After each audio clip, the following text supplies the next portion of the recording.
நீங்க வந்து புதுசா வராத இவருக்கு வாக்களிக்கலாமாங்க அப்படின்னு நீங்க சொல்லுவீங்க. அவங்க சொல்லுவாங்க அவங்க எங்க மண்டையில மசாலாவே இல்லாம பசங்க எல்லாம் விசுவாசி தெரியுறாங்க, அவங்க போய் ஓட்டு போடுறாங்க. இப்படி அது வாக்குவாதம். சோ இப்படியான வாக்குவாதங்கள் ஏற்பட்டு அந்த பப்ளிக்கும் இவங்களுக்கும் வந்து ஒரு மோதல் வந்திருக்கு. 4 மாதம் கர்ப்பமா இருக்காங்க அப்ப இப்ப சொல்றேன் யார் தப்பு? உன் குற்றம். 4 மாதம் கர்ப்பமா இருக்கிற சர்வே இருக்க அனுப்ப பாத்தீங்களா? அப்பயும் ஒரு அறிவுல தெரியுது. இவங்க போய் பப்ளிக் கிட்ட போய் சர்வே பண்ணும்போது வாக்குவாதங்கள் பண்றாங்க. ஏன் நான் போனவன் பத்திரிகையாளர் கிடையாது. அதுக்கப்புறம் நீ வந்து கர்ப்பிணி பொண்ணு அறிவு இல்லை. ஏன்டா கர்ப்பிணி பொண்ணு அனுப்புன சர்வேக்கு? கேட்குமா கேட்க மாட்டோம் கண்டிப்பா.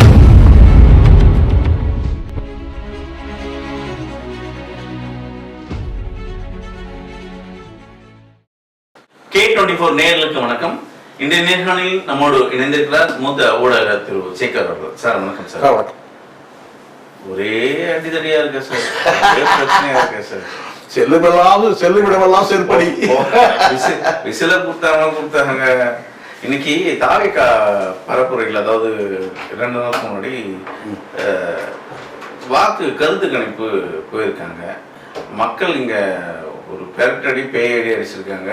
ஆதோர்ஜனா ரொம்ப வந்து வருத்தப்பட்டு கத்துறாரு, என்ன தொட்டு பாருங்க அப்படின்னு சேலஞ்ச். ஏதோ உன்னை தொடதான் போறாங்க. இதே சொல்லிட்டு இருந்தோம். இது என்னை தொட்டு அந்த வடிவேல் பேசலாம் பாருங்க, டேய் என்னை தொட்டு பாரு என்ன அது பண்ணுவாரு. இப்படிதான் சார் ஓடின்னு இருக்குது. சில பேர் நான் என்ன நினைக்கிறேன்னா, நம்ம இந்த தீராஜேந்தர் படம் பார்த்தீங்கன்னா நம்ம உயிருள்ள உடைய உஷார்னு நினைக்கிறேன். அந்த படத்துல வந்து நான் கேட்டீங்கன்னா இப்ப ஆதவர்ஜனை பார்த்தா அப்படிதான் தோணுது. யாருடா அடிச்சான், எதுக்குடா அடிச்சான், என் பேரை சொன்னியாடா அப்படின்னு கேட்பாங்க. அவன் சொன்னான், அண்ணா உங்க பேரை சொன்ன பிறகு தானே அடிச்சானு. அது இயற்கையா அமைஞ்சுதா அது எப்படின்னு தெரியல சார், அப்படிதான் இருக்கும்.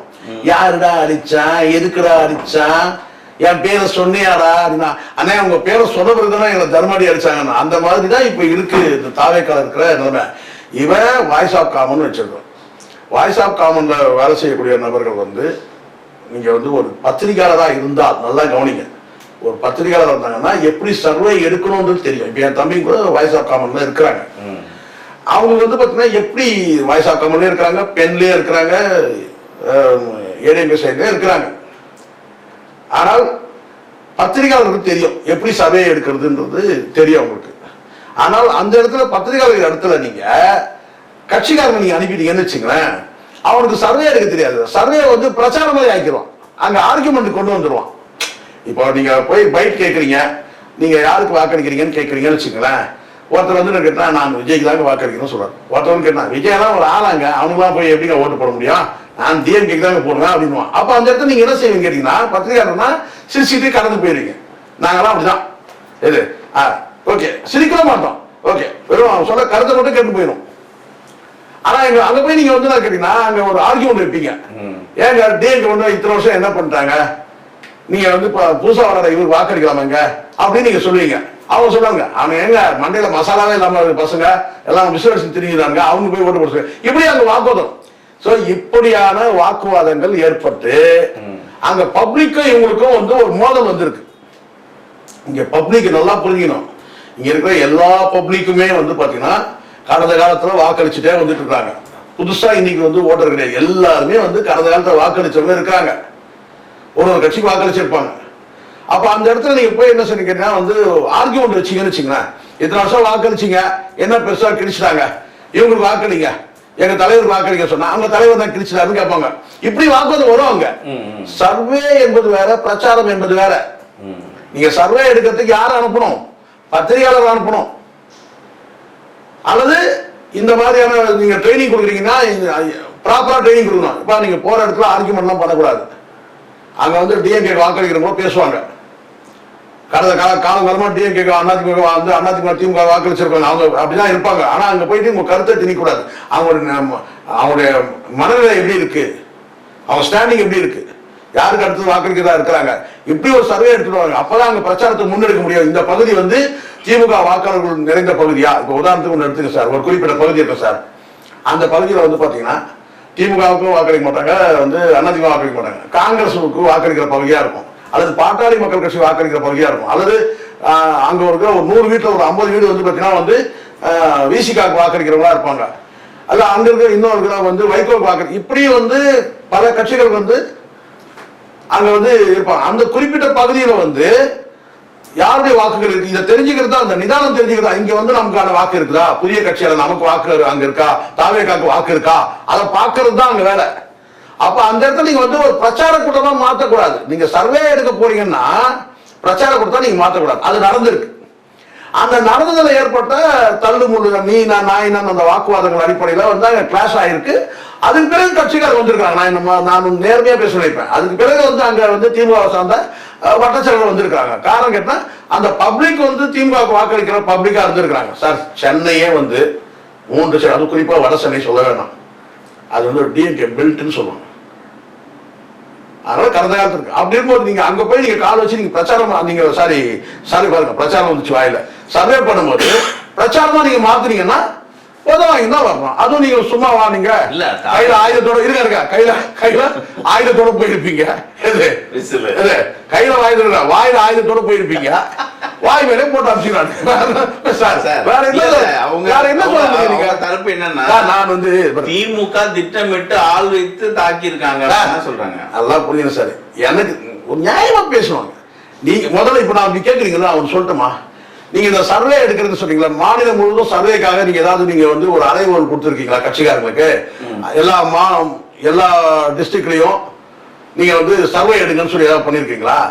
போனது வாய்ஸ் ஆஃப் காமன் வந்து போனது. வாய்ஸ் ஆஃப் காமன் வந்து போனவங்க வந்து அங்க போய் பேசும்போது வாய் ஓவரா விட்டதுடைய விலை தான்.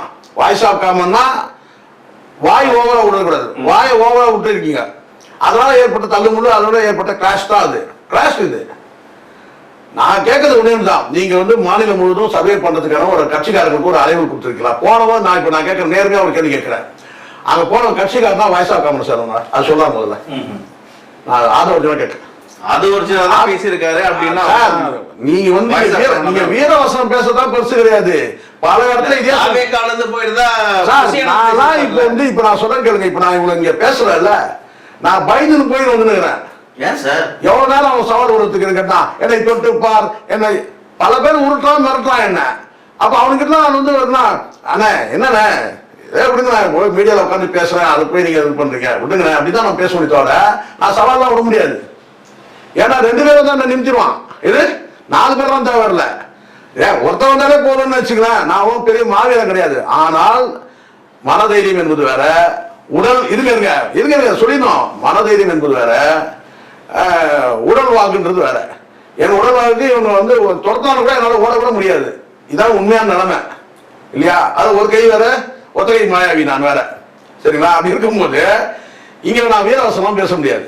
அதனால ஆதவர்கள் என்ன நினைக்கிறேன்னா, நம்ம 6 அடி உயரம் இருக்கிறோம், இது உணவு வாகுவா இருக்கிறோம் அப்படின்னு சொல்லி போற இடத்துலாம் என்னை தொட்டுப்பார், என் கை வச்சுப்பார், இது மாதிரி நீங்க சொன்னீங்கன்னாக்கா வாய் மேலே போடுவாங்க.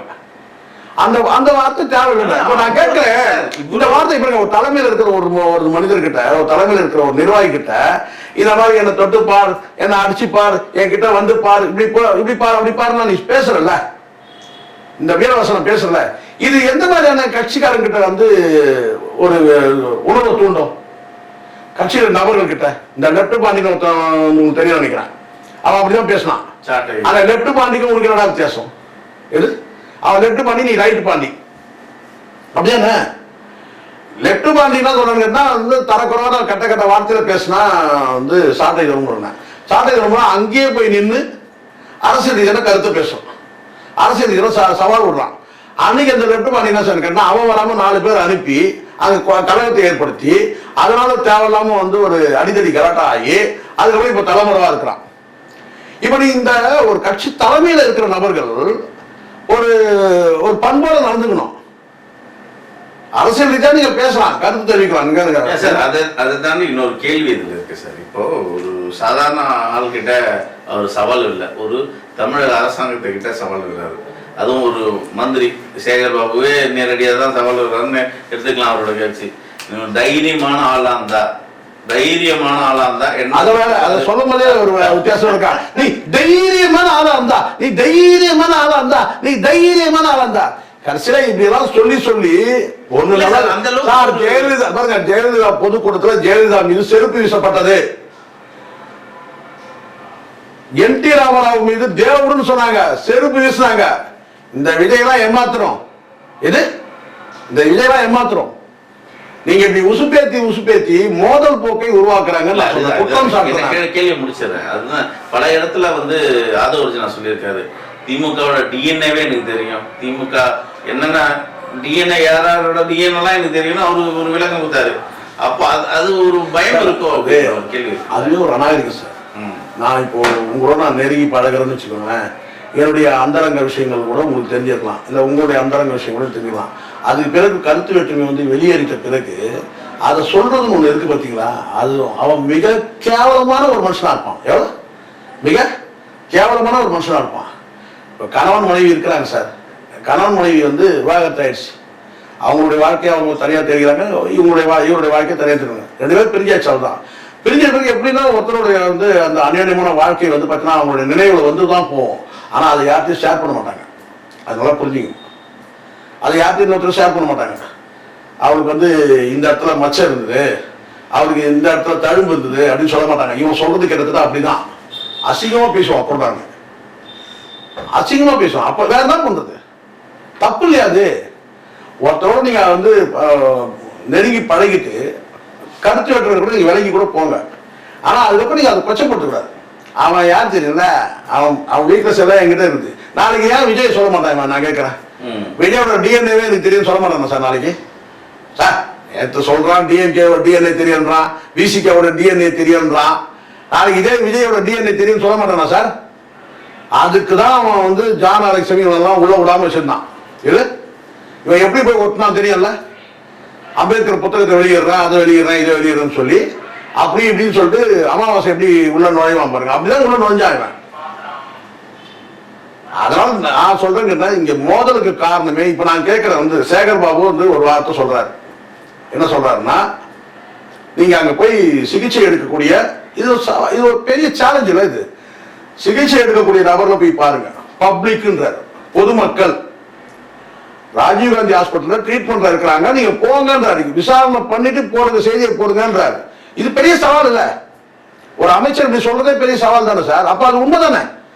ராஜீவ்காந்தி ஹாஸ்பிட்டல் படுத்து இருக்கிறாங்களா, அவங்கள போய் பாருங்க, அவங்க எல்லாம் கட்சிக்காரங்களா? இப்ப நான் கேட்கிற ஒரு கேள்வி, நம்ம போய் விசாரிக்கிறோம் கேட்கறது வர ஆதவ ஜனார்த்தன் அவர் கேள்வி கேட்கிறான். அவன் என்ன சொல்றான், எப்படி கேவலமான ஒரு அரசியல் பண்ண முடியும், எப்படி எச்ராஜா மாதிரி பேசணும் நம்ம இனிமேல், எப்படி எவ்வளவு கேவலமான ஒரு அரசியல் பண்ற பாருங்க. ஒரு வார்த்தை சொல்றான், அத வந்து 4 மாதம் கர்ப்பமா இருந்துச்சான், அந்த 4 மாதம் கர்ப்பமா இருந்த பொண்ணை கூட வந்து இவங்க வந்து தாக்குனாங்கன்னு சொல்றான். நான் தெரியாம தான் கேட்கிறேன், ஏடா தாக்குன பிறகுதான் உனக்கு 4 மாசம் கர்ப்பம்னு உங்களுக்கு தெரியுமா? 4 மாதம் கர்ப்பம் உள்ள பொண்ணை ஏற்கனவே கர்ப்பிணி பெண்ணை கொண்டு வந்து 2 சிசுவை காலி பண்ணீங்க, 43 பேர் ஆக்கிட்டீங்க, 41 கரூர்ல. இல்ல நான் என்ன தின்றேன்னு கேட்கிறேன், நான் வயிற்றுக்கு என்ன தின்ற? நீ 43 பேர் ஆக்கிட்டீங்க, 41 பேரை 2 சிசுவை சேர்த்து. நீ என்ன செஞ்சிடணும்? சர்வே எடுக்கும் போதே உங்களுக்கு தெரிய வேணாமா? சர்வே அடிச்ச இப்ப அடிக்கடி நடந்த பிறகு சொல்றேன், என்ன சொல்றேன்னு கேட்டீங்கன்னா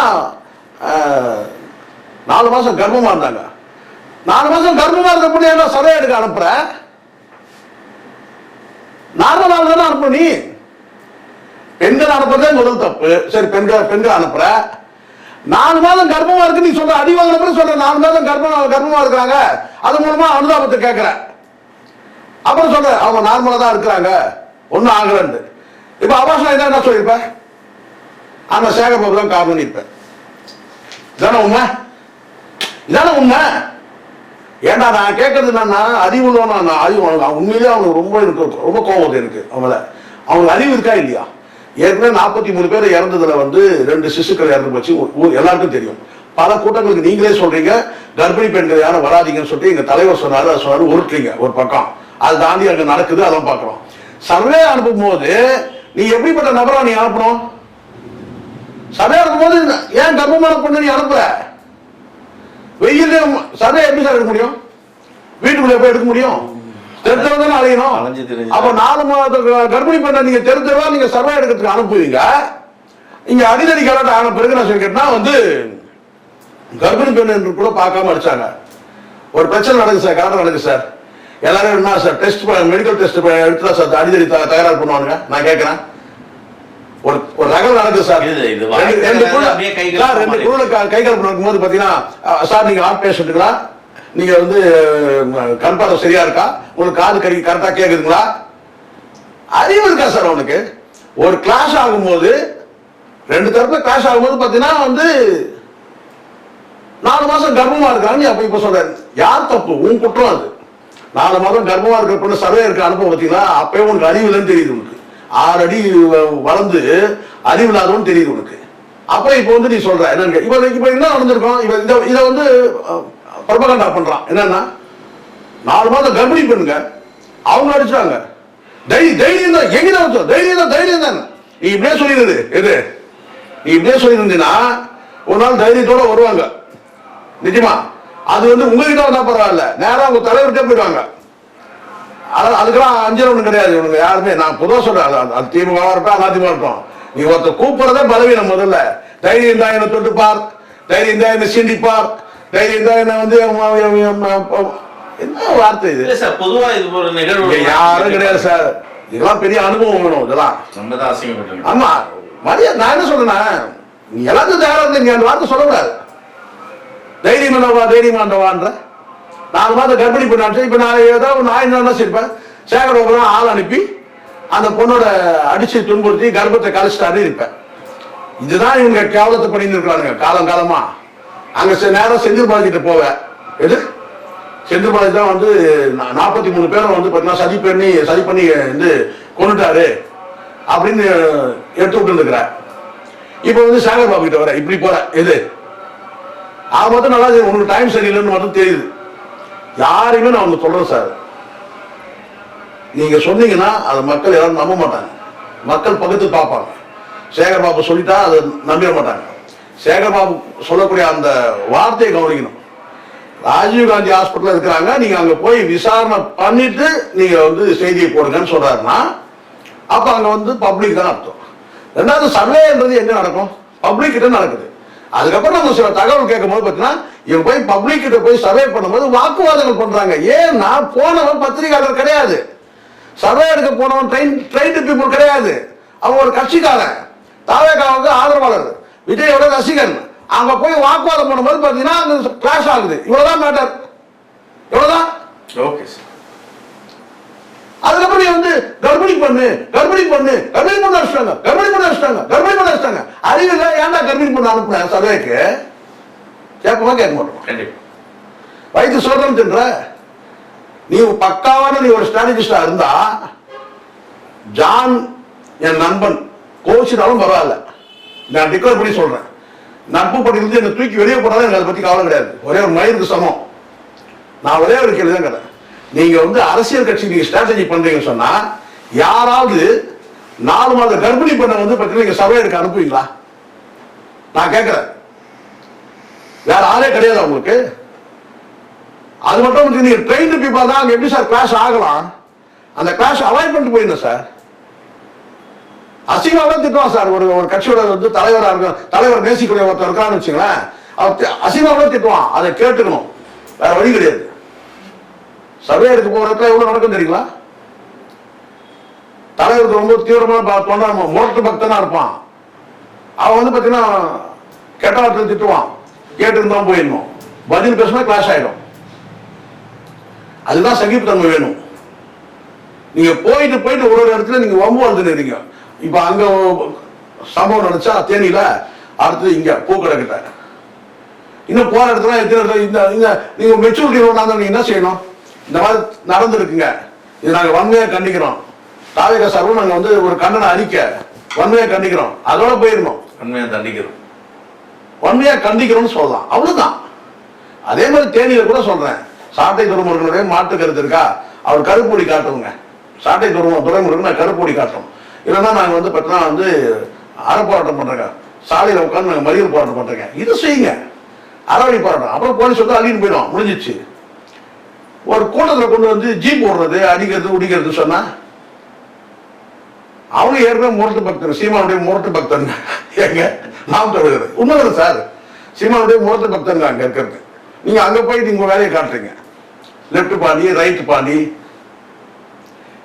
என் பார்வையில நான் சொல்றேன் சார், இந்த சம்பவம் நான் விசாரித்த வரையில எனக்கு வந்த தகவல் சொல்றேன். நான் திமுக முட்டு கொடுக்கணும்னு சொல்லுவாங்க, அப்படி நினைச்சாலும் எனக்கு பற்றி இல்லை. சர்வே எடுக்க போற அந்த போன நபர்கள் டீம் வந்து பண்ண அந்த வாக்குவாதங்கள், அந்த நம்ம என்ன வேலையை செஞ்சிருக்கணுமோ அந்த வேலையை வந்து அந்த வேலைக்குள்ள நேர்த்தியோட அந்த வேலையை செஞ்சிடணும், அவ்வளவுதான். என் தம்பிகளாம் இருக்கிறாங்க, ரகசியமா சர்வே எடுத்துருக்கிறாங்க. தாவேக்காக்கு எவ்வளவு ஓட்டு இருக்கு, எங்க என்னென்ன ஓட்டு இருக்குன்னு சொல்லிட்டு எங்கிட்டயே கேட்கிறாங்க. பா இந்த இடத்துல இப்படி இருக்குப்பா, அந்த இடத்துல அப்படி இருக்குப்பா அப்படின்னு நம்ம சொல்றோம். இது வேற பலமும் சொல்றோம், பலவீனமும் சொல்றோம். இதுதான் சர்வே இருந்தது. யாரா தெரியுமா வாய்ஸ் ஆஃப் காமன் தம்பி எத்தனை பேர் இருக்கிறாங்க யாருக்கா தெரியுமா? இது வரைக்கும் உங்கள்கிட்ட சொல்லியிருப்பேனா? நானு யார்கிட்டயும் சொல்லியிருப்பேனா? கிடையாது. ஆனா அவங்க என்கிட்ட கேட்பாங்க, இன்னைக்கே தொடர்பு இருக்கிறாங்க என்கிட்ட, நான் போய் சொல்லிதான் இருக்கிறேன். இதெல்லாம் தப்பு சார். எல்லாமே வந்து நீங்க ஒண்ணு உங்க ப்ரொஃபஷனல் என்னன்னு பாருங்க. முதல்ல யார் இவன்? இந்த ஆதவர்ஜனா யாரு? இவன் ப்ரொஃபஷனல் என்ன முதல்ல?